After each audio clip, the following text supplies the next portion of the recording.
जय गुरुदेव। जय गुरुदेव नाम प्रभु का पावन नाम। जय गुरुदेव। स्वामी जी महाराज ने एक बार सत्संग सुनाते हुए बताया कि परमात्मा सर्वव्यापक है। वह सृष्टि के कण कण में, हर वस्तु, हर प्राणी में विद्यमान है। समस्त संसार वास्तव में उसी का दृश्यमान रूप है। उससे भिन्न कोई चीज नहीं है, क्योंकि यह संसार उसी से उत्पन्न हुआ है। देवी देवता भी उसी के विभिन्न रूप है। आत्मा भी उसी की अंश है, उसी से निकली है, इसलिए वास्तव में उससे भिन्न नहीं है। उसने अनेक रूप धारण कर रखे हैं। वही आत्मा है और वही परमात्मा, वही जड़ है तथा वही चेतन, वही एकमात्र सत्य है। इस तत्व का ज्ञान मनुष्य को जीवित सतगुरु की दया से दिव्य दृष्टि मिलने पर ही होता है। अपने अंदर रहने वाले परमात्मा को संसार में यहाँ वहाँ ढूंढना हमारी बहुत बड़ी भूल है। वह तो हर शरीर में विद्यमान है और उसे मनुष्य अपने अंदर ही पा सकता है। उसकी प्राप्ति सतगुरु के मार्गदर्शन में ही हो सकती है। जब हमें अपने अंदर परमात्मा का दर्शन हो जाता है तो परमात्मा हमें सब जगह, सब प्राणी और सब पदार्थों में दिखाई देने लगता है। परमात्मा को पा लेने पर आत्मा उसमें समाकर उसी का रूप हो जाती है। सृष्टि के असीम विस्तार वर्णन करते हुए पलटू साहेब भी हमें बताते हैं कि इसका रचयिता परमात्मा ही इसका एकमात्र स्वामी है। अनगिनत खंडों में, भिन्न भिन्न ब्रह्मांडों में अपना अपना काम कर रहे असंख्य देवी देवता उसी के आज्ञाकारी सेवक है। नजर में है सबकी पड़े, कोई देखे नहीं, कोई देखे नहीं, शीश पे सबके छाजे। पूरन ब्रह्माखंड सकल घट आपु विराजे, दिव्य से फिरे भुलान रहे त्रिगुण महमाता। देखी देखी दे छाड़ी पंडित पह पूजन जाता, भूला सब संसार भेद जाने वो की। देखत है इन संत ज्ञान की दीठी जागी, पलटू खाली कहूँ नहीं प्रगट है जग माही। नजर में है सबकी पड़े, कोई देखे नाही। पलटू साहब कहते हैं कि प्रभु सृष्टि के कण कण में समाया हुआ है। वह सब जगह है और उसका साया सबके सिर पर है, पर वह किसी को दिखाई नहीं देता। वह पूर्ण प्रभु अखंड रूप में सबके अंदर विराजमान है, परंतु तीन गुण वाले इस संसार के नशे में मस्त लोग मनुष्य जन्म पाकर भी भ्रम में पड़े इधर उधर भटक रहे हैं। उस सर्वव्यापक परमात्मा को लोग पहचान नहीं पाते, इसलिए वो पंडित और पुजारियों के पास उसी की पूजा करवाने जाते हैं। लोग उसका रहस्य नहीं जानते, इसलिए भ्रम में पड़े हुए हैं। वह केवल संतों को दिखाई देता है, क्योंकि उनके पास ज्ञान की दृष्टि होती है, उनकी आंतरिक आँख खुली होती है। कोई भी स्थान प्रभु से खाली नहीं। वह तो संसार में सब जगह प्रकट है, पर कोई भी उसे देख नहीं पाता, पहचान नहीं पाता। जल से उठत तरंग है, जल ही माही समाए, जल ही माही समाए, सोई हरि सोई माया। अरुझा वेद पुराण नहीं, काहूँ मुरझाए। फूल में है ज्यों बास, काठ में आग छिपानी, दूध में है घिऊ रहे नीर, घट माही नुकानी। जो निर्गुण सो सरगुण, और न दूजा कोई, दूजा जो कोई कहे ताही को पातक होई। पलटू जीव को भ्रम से भेद नहीं अलगाया, जल से उठत तरंग है, जल माही समाया। जैसे जल में से उठी लहर जल से भिन्न नहीं होती और फिर उसी में समा जाती है, उसी तरह यह मायामय सृष्टि भी अपने स्रोत परमात्मा से भिन्न नहीं और आखिरकार उसी में समा जाएगी। जैसे फूल में सुगंध, दूध में घी, काठ में आग और घड़े में पानी छिपा होता है, वैसे ही तीन गुण वाली सृष्टि में निर्गुण परमात्मा छिपा हुआ है। वास्तव में निर्गुण परमात्मा ही मायामय सब गुण सृष्टि का रूप धारण किया हुआ है।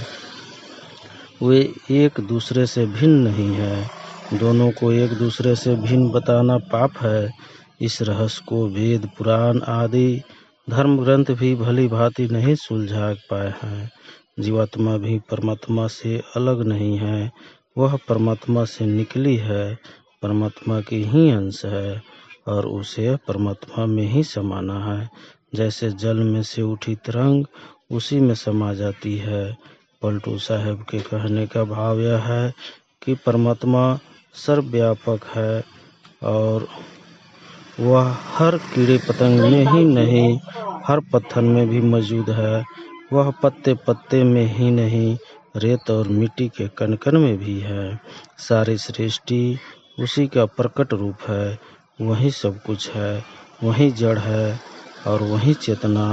वेदांत और अद्वैतवाद भी यही कहता है और सूफी संतों ने भी वहदत उल वजूद, एकता अर्थात कहीं भी परमात्मा के सिवा और कुछ नहीं है। सिद्धांत के माध्यम से हमें यह समझाया है, जगन्नाथ जगदीश जग में व्यापी रहा, चारी खानी में लख 84 और न कोई दूजा। जय गुरुदेव।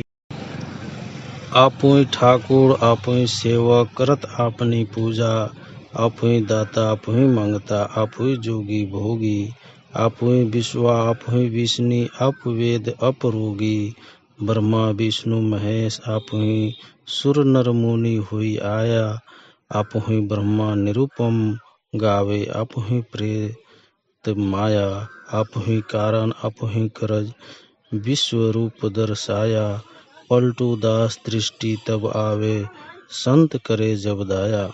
पलटू साहब हमें बताते हैं कि संसार का स्वामी परमात्मा समस्त संसार में व्याप्त है। वह चारों खानियों और 84 लाख योनियों के सभी प्राणियों में मौजूद है। उसके अलावा उनमें और कोई नहीं। वह आप ही स्वामी है तथा आप ही सेवक। पूजा करने वाला बनकर वह खुद ही अपनी पूजा करता है। वह आप ही देने वाला है और आप ही मांगने वाला, आप ही भोग विलास से दूर रहने वाला योगी है और आप ही भोग विलास में डूबा हुआ भोगी। आप ही वेश्या और आप ही वेश्या के पास जाने वाला विषयी, आप ही बीमारी से छुटकारा दिलाने वाला वैद्य है और आप ही बीमारी का मारा रोगी। आप ही वह ब्रह्मा विष्णु तथा मस्यु है और आप ही वह अन्य देवी देवताओं मुनि तथा साधारण मनुष्यों का रूप धारण करता है। आप ही वह साधु संतों का रूप धारण करके अपनी महिमा का गान करता हुआ कहता है कि परमात्मा के तुल्य कोई नहीं और आप ही उसने अपनी माया को मनुष्य को भ्रम में डाल रखने के काम में लगा रखा है। वह आप ही कारण है और आप ही कार्य, यानी उसी से सृष्टि की उत्पत्ति हुई है और वह स्वयं ही सृष्टि है। संसार उसी का प्रकट रूप है।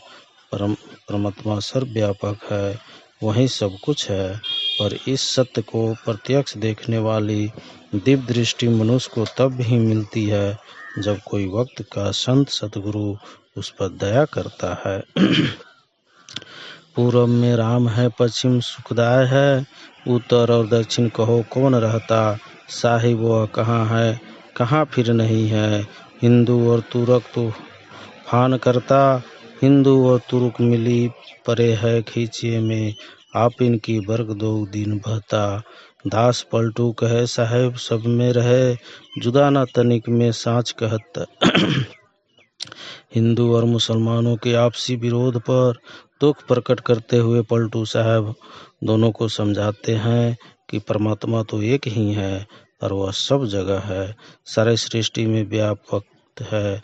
यह अलग बात है कि पूर्व में स्थित भारत में उस राम का नाम मिल गया है और पश्चिम में स्थित फारस में उस खुदा कहा गया है। इस आधार पर जो यह समझाते हैं कि राम केवल पूर्व में है और खुदा पश्चिम में, उनसे मेरा यह सवाल है कि फिर उत्तर और दक्षिण में कौन रहता है, वह कहाँ है और कहाँ नहीं है। इस बात को लेकर दोनों धर्मों के लोग भेड़ चाल में पड़े व्यर्थ ही आपस में खींचातान करते हैं, अपने अपने धर्म को अच्छा बताते हैं और एक दूसरे से लड़ते झगड़ते हैं। सच तो यह है कि सबका परमात्मा एक ही है, वह सब मनुष्यों में है, हिंदू में भी है और मुसलमान में भी है और दोनों में किसी से अलग बिल्कुल नहीं है। साहिब साहिब क्या करे साहिब तेरे पास याद करूँ होगे हाजिर, अंदर धसीदे मिलेगा साहिब नादिर। मान मनी हो फना नूर तब नजर में आवे, बुड़का डाड़े टाड़ी खुदा बखुद दिखरावे। रूह करे मेराज कुफर का खोली कुबाब, तीसो रोजा रहे अंदर में सातरी काबा। लाम कान में रब को पावे पलटू दास, साहिब क्या करे साहिब तेरे पास।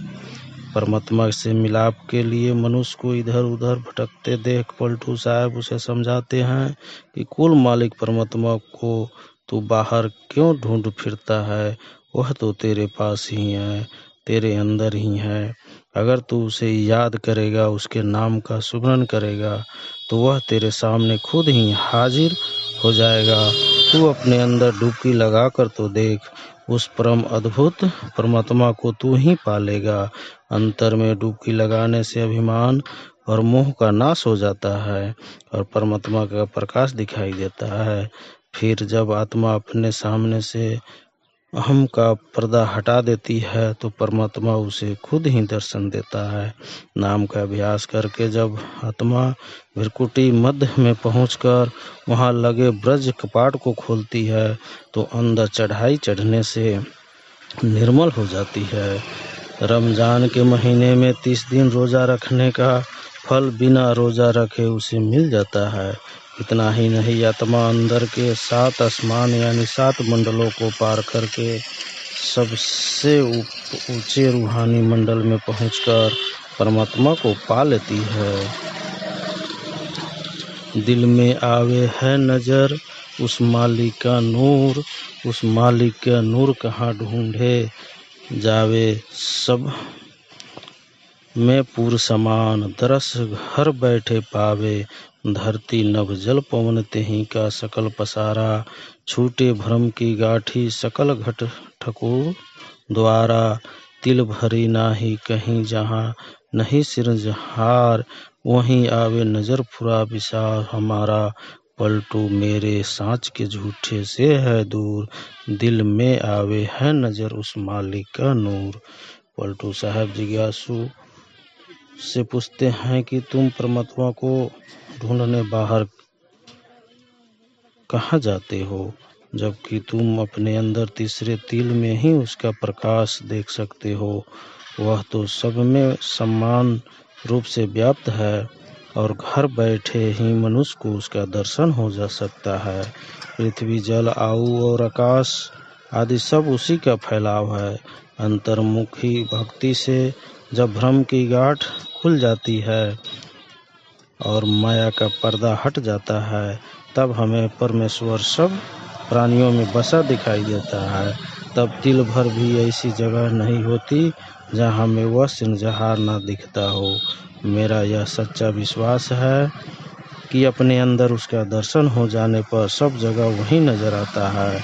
जो उसे अपने अंदर ढूंढता है वही उसका सच्चा भक्त है और उसके निकट से निकट है। जो भ्रम में पड़ा उसे बाहर ढूंढता है, वो उसे बहुत दूर है। जय गुरु।